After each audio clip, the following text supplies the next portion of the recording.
My stepmother thought I would just walk away like I always did. She didn't know my childhood friend became a forensic accountant. When he opened those bank records, we found something none of us were ready for. I want you to picture something. You're standing in a hospital hallway at 2 in the morning, still wearing your paramedic uniform, and a nurse you've never met hands you a plastic bag with your father's watch inside it. The watch is still warm. And the first call you make isn't to your stepmother. It isn't to your stepbrother. It's to nobody.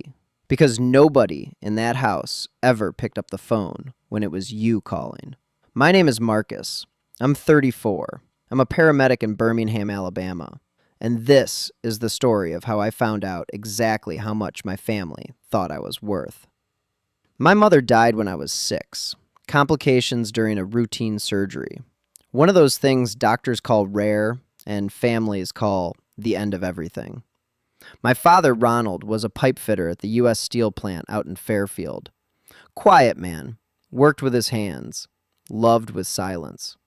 He remarried 2 years later, Diane. She brought her son Tyler into the house. Tyler was 7, I was 8, and from that first week, Diane drew a line between us that never moved. Tyler got enrolled in travel baseball, got tutoring sessions when his grades dipped, got new clothes at the start of every school year from River Chase Galleria. I wore Tyler's hand-me-downs and was told I didn't need extras because I was naturally tough. That was Diane's favorite word for me, tough. Like it was a compliment. Like deprivation was a character trait I should be grateful for. When I struggled in 9th grade at Shades Valley High, Diane told my father it was an attitude problem, not a learning issue. My father, a man who avoided conflict like it was carbon monoxide, went along with it. He always went along with it. So I taught myself to study in the back of the Birmingham Public Library on Lynn Park after school. Sat at the same table every day for 2 years. Never asked for help at home. Learned early that asking made things worse. I graduated, got my EMT certification through Jefferson State Community College, worked my way up to a full paramedic license, moved into a 1-bedroom apartment off Montevallo Road, and never asked my father for $1. Diane made sure the whole family knew that. Marcus doesn't even call. Marcus doesn't care about family. Marcus only thinks about himself. She turned my independence into evidence against me. That's what people like Diane do. They set the trap and then blame you for not stepping in it. Tyler, meanwhile, dropped out of Auburn after 3 semesters, moved back home, worked part-time at a car wash in Hoover. Diane described this as Tyler figuring himself out. 23 years old, living rent-free in his mother's house, washing Chevrolets 3 days a week. Figuring himself out. I visited my father every other Sunday. He'd been on dialysis 3 times a week at DaVita Kidney Care in Homewood for 2 years. His decline was steady and visible, repeating stories, forgetting names. Once he called me by my dead mother's name and then stared at me like he didn't understand why his own words had made him cry. Diane controlled everything. Every doctor's appointment, every piece of mail, every financial decision. She told me Ronald didn't want to burden anyone. I asked twice to come along to his medical appointments.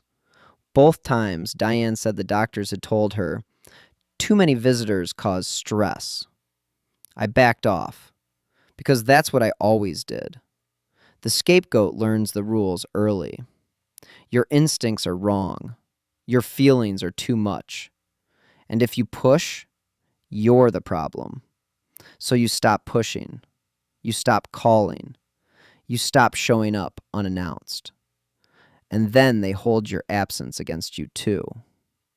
One Tuesday in October, my father's heart stopped during dialysis. He was 61. I found out from a text message, not a phone call, not a knock on my door, a text. It said, Your father passed this afternoon. Funeral Saturday. 7 words. No, I'm sorry. No, are you okay? 7 words and a period. I sat in my truck in the parking lot of Station 22 and read that text 11 times. Then I drove home, sat on my kitchen floor, and held his watch against my chest until the metal went cold. The funeral was small, Oak Hill Cemetery. Diane cried beautifully. Tyler stood beside her, looking uncomfortable, in a suit that still had the tags tucked inside the collar. I stood in the back. A few of my father's old union buddies shook my hand. One of them, a man named Gerald, squeezed my shoulder and said, "Your daddy talked about you all the time, son. All the time." I almost lost it right there. And then 3 days after the funeral, sitting in a probate attorney's office on 20th Street downtown, Diane pulled a folded document out of her purse and said 5 words that changed everything. Ronald updated his will recently. The reading took place in a conference room that smelled like old coffee and carpet cleaner. Mr. Givens, the probate attorney, had his office on 20th Street North in downtown Birmingham. Small firm, wood-paneled walls. A framed Alabama bar certificate behind his desk that was slightly crooked. I sat on one side of the table. Diane and Tyler sat on the other. Tyler wouldn't look at me. Diane looked at nothing else. The original will was straightforward. My father had filed it 4 years earlier with his own attorney. Everything split 50-50 between me and Tyler. The house on Warrior Road in Forestdale, the savings, the truck, the small life insurance policy. Even split. Fair. That was my father. Even when he was too quiet to stand up for me, he was never unfair on paper. Then Diane reached into her handbag and pulled out a second document, folded in thirds. She smoothed it flat on the table like she was laying down a winning hand. A revised will, dated 3 weeks before my father's death. This version gave Tyler the family home outright, named Diane as executor with full control of the remaining estate, and allocated 87% of the $278,500 in total assets to Tyler. My share was 13%, roughly $36,200, for 34 years of being Ronald's son. 34 years reduced to a number that wouldn't cover a year's rent. The will was notarized and signed. It looked official. I stared at the signature. It looked like my father's handwriting, but looser, shakier, like someone had traced it through wax paper. His hands were unsteady from the dialysis, Diane said. She said it before anyone asked. That should have told me something right there. Mr. Givens looked uncomfortable. He said both documents would need to be submitted at Jefferson County Probate Court, and that the court would determine which will was valid. He said it like a man reading from a script he didn't believe. I walked out of that office feeling like the floor had dropped out from under me. I called Diane that evening. I don't know why. I think I needed to hear her say it out loud. "Diane, when did Dad sign that new will? I was with him 2 Sundays before he passed, and he never mentioned changing anything." "Your father didn't tell you everything, Marcus. You weren't around enough to know what he wanted. I was there every other Sunday. You're the one who kept telling me not to come more often. Because you stressed him out. You always stressed him out. Even the doctors said so." "Which doctors? Give me a name. I don't have to explain myself to you. Your father made his wishes clear. If you want to fight this, go ahead. But everyone's going to see exactly what you are. The son who couldn't even let his father rest in peace." I hung up. My hands were shaking. 26 years of being told I was the difficult one. And for a moment, just a moment, I almost believed her again. That voice in my head, the one she put there. "Walk away, Marcus. You're making a scene. You're too sensitive. You always were." The next morning, I sat in my truck in the parking lot of Station 22 with the copy of that revised will on the passenger seat. I was close to letting it go, close to telling myself that $36,200 was still something, that fighting would make me look greedy, that Diane would twist it into proof I never cared about family. The scapegoat script was loaded and ready to play. I could feel my thumb hovering over the delete button on the whole thing. Just let her have it. Just disappear like you always do. Janelle knocked on my window. She'd been my partner on the rig for 2 years. Before EMS, she'd worked 7 years as a legal secretary at a personal injury firm in Bessemer. She'd seen things. She could smell a bad document the way I could smell internal bleeding. Something about the look on my face made her open my passenger door, sit down, and pick up the will without asking. She read it, slowly. Then she read it again. Marcus. When was this supposedly signed? 3 weeks before he died. And he was on dialysis. Cognitive decline. Couldn't remember names. Yeah. She put the paper down and looked at me. That's textbook undue influence. Textbook. A will signed 3 weeks before death by a man whose brain was failing, and it just happens to cut out the one kid who wasn't living under the same roof? Don't you dare walk away from this. She tapped the dashboard with her finger. Request the bank records. All of them. Every account with his name on it. If something's wrong, the money will tell you. Money always tells you. I filed the records request that afternoon. And what came back 2 weeks later wasn't just suspicious. It was a roadmap of theft drawn in my dying father's own account numbers. The bank statements arrived in a thick envelope from Regions Bank. 26 months of records from my father's primary checking and savings accounts. I sat at my kitchen table and stared at the stack, and knew I wasn't qualified to read them the way they needed to be read. So I called Deshaun. Deshaun and I grew up on the same block in Forestdale, rode the same bus, got into the same trouble. He went to Alabama A&M, got his CPA, and now worked as a forensic accountant at a firm in Huntsville. The kind of guy who reads spreadsheets the way I read vital signs. I told him what was happening. He didn't ask questions. He just said, "I'm driving down Saturday." He showed up at 9 in the morning with a laptop, a legal pad, and a pack of yellow highlighters. He didn't leave until Sunday night. What he found wasn't sloppy. It was systematic. Beginning 14 months before my father's death, Diane had been transferring exactly $1,400 on the first of every month from my father's checking account into a separate account at a different bank. A private fund at BBVA, held solely in Diane's name. But that was just the pattern. Deshaun dug deeper and found lump sums going back years. $8,000 moved during a month when my father was hospitalized for a fistula infection. $12,000 transferred 2 days after a week-long hospital stay. She moved money when he was weakest, when he wasn't watching, when he couldn't watch. The total siphoned was $214,000. My father's account was listed as a joint account with Diane, which gave her legal access. But the transfers were never disclosed to me, to my father's attorney, or to the original estate filing. That $214,000 simply didn't appear in the estate valuation Diane had submitted. She hid it in plain sight. Then Deshaun found something else. The notary who signed the revised will was a woman named Patricia Sims. Deshaun looked at me. Sims. That's Diane's maiden name, isn't it? A quick search through Alabama's public records confirmed it. Patricia was Diane's first cousin, licensed as a notary in Shelby County. The woman who notarized my dying father's supposedly revised will was family, Diane's family. I thought the evidence would speak for itself.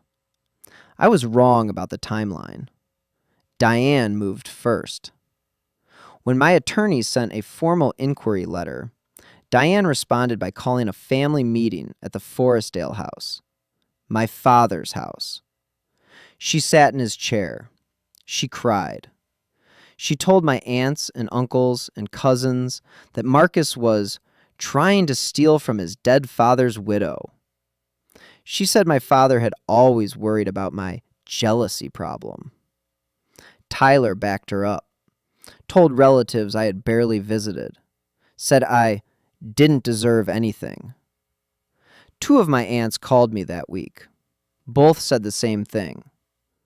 Just let it go for the family's sake, Marcus. The scapegoat playbook, running right on schedule. Diane's attorney filed a motion to expedite probate, arguing the revised will was valid and that my contestation was causing undue emotional harm to the surviving spouse. Then Diane called me directly, left a voicemail. Her voice was steady and cold.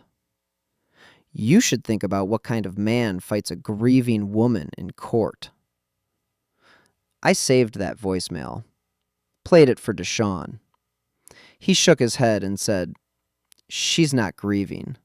She's managing." On Deshaun's advice, I retained a probate litigation attorney named Keisha Benson.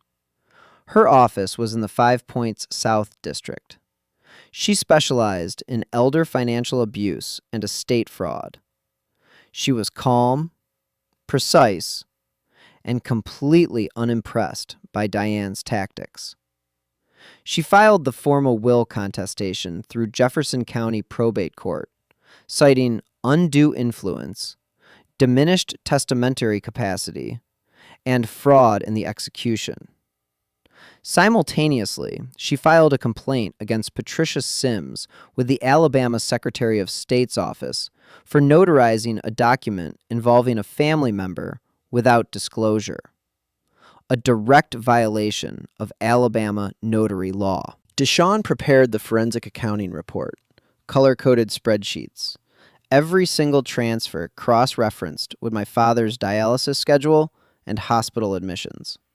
On 7 of the transfer dates, my father was physically sitting in the dialysis chair at DaVita. He couldn't have authorized those transfers in person. He was hooked up to a machine filtering his blood. Then we got one more piece. A dialysis nurse named Linda, who had treated my father for 18 months, agreed to provide a written statement. She said Ronald had shown significant cognitive decline in his final 6 months, confusion about dates, inability to recall recent conversations, episodes where he didn't recognize staff he'd seen 3 times a week for 2 years. She wrote, "In my professional opinion, Mr. Ronald was not in a condition to understand or execute legal documents in the weeks before his passing." She submitted it voluntarily. She told me my father had been one of her favorite patients, and that Diane had rarely visited during his sessions. The probate judge reviewed the filing, the forensic report, the nurse's statement, and the notary complaint. And then she did something Diane clearly never expected. She scheduled an evidentiary hearing and issued a subpoena for Diane's private bank records. The evidentiary hearing was held at the Jefferson County Courthouse in downtown Birmingham on a Wednesday morning in January. I wore my father's watch. I'd been wearing it every day since the night he died, but that morning I held my wrist up and looked at it before I walked through the metal detectors. Like I was checking the time. I wasn't. I was telling him I was there. Diane arrived with her attorney and Tyler. She wore black, like she was still at the funeral. She looked confident. She looked like a woman who had never been told no by anyone who mattered. That confidence lasted about 4 minutes. Keisha Benson projected Deshaun's forensic report on the courtroom screen. Every transfer, every date, every overlap with my father's dialysis sessions. The hidden BBVA account in Diane's name. The $214,000 that never appeared in any estate filing. Then the notary connection. Patricia Sims, Diane's first cousin, licensed in Shelby County, who had notarized a will for her own family member without disclosure. A direct statutory violation that she had to have known about because it was printed on the notary application itself. Diane's attorney tried to argue that my father had been lucid and intentional when signing the revised will. Keisha introduced Nurse Linda's written statement. Then she introduced the dialysis center's own attendance logs, showing my father was receiving treatment on the date the will was supposedly signed. The judge looked at Diane. Her voice was level but firm. Mrs. Diane, can you explain how your husband signed this document at 4:15 in the afternoon on a day when medical records confirm he was connected to a dialysis machine from 2 p.m. until 6 p.m.? Diane looked at her attorney. Her attorney looked at the table. Tyler, sitting in the gallery behind his mother, put his head in his hands. The judge ruled the revised will invalid. She referred the matter to the Jefferson County District Attorney's Office for investigation of felony forgery and elder financial exploitation. The original will, the one my father had filed 4 years earlier, was reinstated as the operative document. I sat in that courtroom and felt my father's watch ticking against my pulse, and I didn't move. I didn't celebrate. I just sat there and breathed. Diane and Patricia Sims were both charged with first-degree forgery under Alabama Code Section 13A-9-2, a Class B felony. Diane faced additional charges of financial exploitation of an elderly person. Her attorney dropped her as a client within a week. The hidden BBVA account was frozen, and the $214,000 was ordered returned to the estate. Tyler called me 2 days after the hearing. He didn't defend his mother. His voice was flat and hollowed out. I didn't know about the account, Marcus. I didn't know about Patricia. She told me Dad wanted it that way, and I believed her because... He stopped. I don't know, man. I just believed her. I didn't say much. I just asked him one question. Did you ever once wonder why Dad would cut me out completely? He didn't have an answer. We met once more. A Waffle House off I-65 near Gardendale. We didn't hug. We didn't cry. Tyler said he was sorry, not with the weight of someone who understood what I'd endured my whole life, but with the shaky voice of someone whose world had just been turned inside out. I told him I didn't hate him. I told him I wasn't going to fight over the house or try to take his half. I said, Dad wanted us to split it. That's what we're going to do. Tyler nodded. We ate in silence for a while, scattered, smothered, and covered. The same order we used to get as kids when my father would take us after Little League games. It wasn't forgiveness. It wasn't closure. It was just two men sitting across from each other trying to figure out what was left. After taxes and legal fees, I cleared just over $280,000. I paid off my apartment. I put money aside. And then I did something nobody expected. I donated $25,000 to the DeVita Kidney Care Clinic in Homewood, where my father spent the last 2 years of his life. I asked them to use it for patients who didn't have anyone sitting with them during treatment. They named the fund after Ronald. His name on a small brass plaque by the waiting room door, right where you can see it when you walk in. I also enrolled in a bachelor's program at UAB, something I've been putting off for a decade, always telling myself it was too late. Always hearing Diane's voice saying I wasn't the smart one. They called me the difficult one my whole life. Too sensitive. Too much. And maybe I am. But here's what I know now. Being too much is what made me the only person in that family who looked at those bank statements and said this isn't right. My father was quiet. He didn't fight. But I did. I fought for him after he couldn't fight for himself. And if that makes me difficult, then I'll be difficult for the rest of my life. Rest easy, Dad. I kept my promise.